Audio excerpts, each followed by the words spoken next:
दोस्तों, मैं हूँ शिवम। शिवम टॉक्स में आपका स्वागत करता हूँ। घूम लो दुनिया सारी सीरीज में हम फ्रांस की बात कर रहे हैं। पार्ट 1 में हमने फ्रांस की जियोग्राफी के बारे में देखा। आज हम फ्रांस के इतिहास को जानेंगे। The United nation security council के 5 परमानेंट मेंबर में से एक फ्रांस है। इस वीटो पावर कंट्री का कल यानी कि इतिहास कुछ कम दिलचस्प नहीं है। फ्रांस का नाम लैटिन फ्रांसिया यानी कि फ्रैंक्स की भूमि से आया है। मूल रूप से यह दक्षिणी फ्रांस से पूर्वी जर्मनी तक फैले हुए फ्रैंक्स के पूरे साम्राज्य पर लागू होता था। शालमान महाप्रतापी राजा था। अपने पिता पेपिन की मृत्यु के बाद उसने राजगद्दी संभाली थी। शालमान ने आसपास के क्षेत्रों को जीतकर अपने राज्य का विस्तार बहुत बढ़ा दिया था।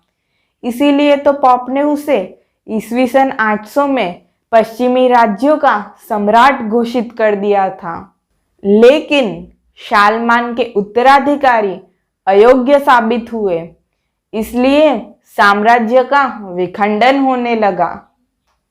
अंग्रेजों भी अपने पैर प्रसार रहे थे, लेकिन यहाँ भी या देवी सर्वभूतेषु शक्ति रूपेण संस्थिता की तरह जॉन ऑफ आर्क सामने आई।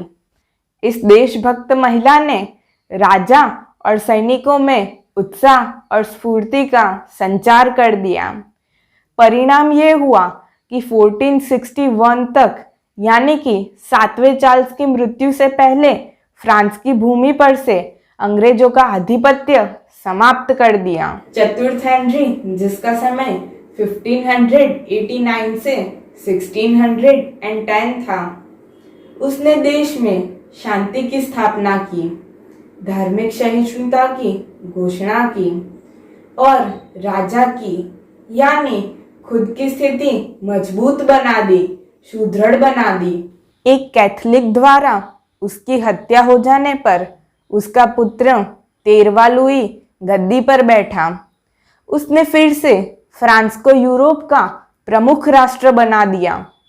लुई द 13 की मृत्यु के बाद लुई द 14 फ्रांस का शासक बना। उस समय वो सिर्फ 5 साल का था, यानी कि नाबालिग था। उसका शासन वस्तुतः बालिग होने पर 1661 में प्रारंभ हुआ। फ्रांस का जो इतिहास है उसमें सबसे ज्यादा इम्पोर्टेंट टॉपिक फ्रांसीसी क्रांति है। यह न केवल फ्रांस के बल्कि विश्व इतिहास में भी महत्वपूर्ण घटना है। कैसे? चलो समझते हैं। प्रजा से विमुख होने से, उनके दुख दर्द कुचलने से परिणाम क्या आते हैं वो हम आगे देखेंगे। मैंने सुना था यथा राजा तथा प्रजा, लेकिन यह उक्ति यहाँ काम में आती नहीं दिखी। यहाँ तो राजा सोता रहा है और समस्त प्रजा जाग खड़ी दिखती है, तभी तो क्रांति होती है। सही है ना? थोड़ी देर पहले मैंने लुई की बात की थी। इस रिवॉल्यूशन में Louis the 14th, Louis the 15th और लुई द 16th मूलभूत रूप से कारणभूत थे। लुई द 14th तगलगी सोच वाला राजा था। उसे ख्याल आया कि क्यों ना ऐसा महल बनवाया जाए जिससे पूरे यूरोप में मेरा नाम मशहूर हो जाए। फिर क्या था, उसने पेरिस से 19 किलोमीटर दूर वारसाई में एक भव्य महल का निर्माण शुरू भी करवा दिया। 15,000 मजदूरों ने दिन रात काम किया। आखिर 1661 में 700 कमरों का एक शानदार महल तैयार करवा लिया। महल में 2000 फुव्वारे और 1.5 लाख पेड़ पौधे लगे हुए थे। यह महल इतना विशाल था कि इसमें एक साथ 20,000 लोग रह सकते थे। लेकिन यह भव्यातिभव्य महल की फ्रांस को भारी कीमत चुकानी पड़ी।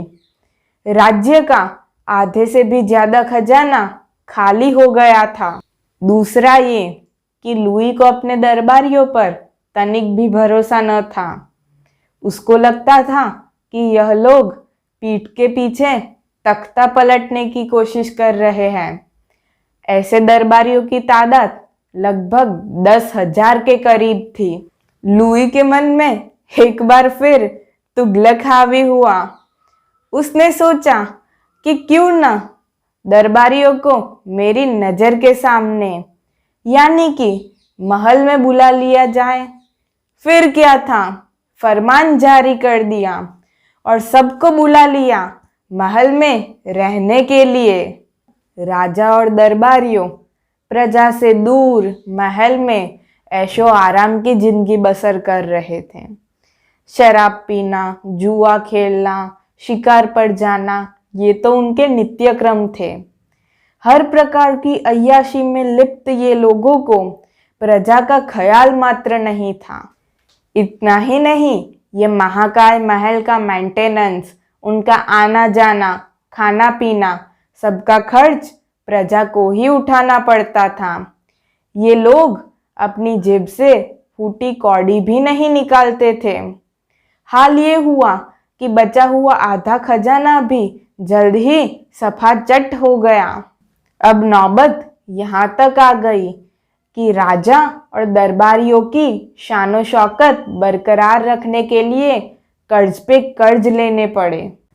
लेकिन इसका भुगतान तो आम लोगों को ही करना था। तो राजा प्रजा पर अलग अलग टैक्स लगाते गए। टाइला टैक्स का तो क्या कहना, पेरिस की सड़कों पर कोई आदमी साफ सुथरा और अच्छे कपड़ों में दिखे तो उसे टाइला टैक्स देना पड़ता था। अब टैक्स देना तो किसे अच्छा लगता है, सो लोग बिना नहाए फटे हाल सड़कों पर दिखने लगे। हाल ऐसा हुआ कि राजा और दरबारियों सब अय्याशी में मस्त थे और प्रजा बिचारी टैक्स चुकाने में। महल वाले लोग अमीर से अमीरतर होते गए और अवाम गरीब से गरीबतर होती गई। परिणाम ये हुआ कि राजा के प्रति लोगों का गुस्सा और नफरत का लावा भभकने लगा था। लेकिन राजा को इसका एहसास भर नहीं था। ऐसी ही 72 साल की हुकूमत करके लुई 1715 में दुनिया छोड़ चला गया।